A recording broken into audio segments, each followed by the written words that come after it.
కేసీఆర్ గారు దాన్ని స్టార్ట్ చేయమంటావా? రాష్ట్రంలో ఉన్న టీఆర్ఎస్ అందరినీ పిలిపించుకోండి.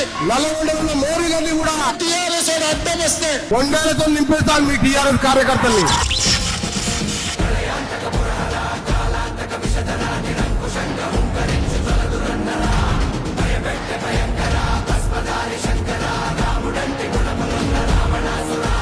మిగిలిన ఒకే ఒక్క అడుగు వదిలిపెట్టకుండా కేసీఆర్ గారు బలం లేదనుకున్నావా? ఇది కేసీఆర్ నెత్తి మీద పెట్టి తొక్కుతాం. నిండు గద్దె దింపడమే టీఆర్ఎస్ పార్టీని పాతాళానికి నెట్టుతాం. మా ఏకైక లక్ష్యం.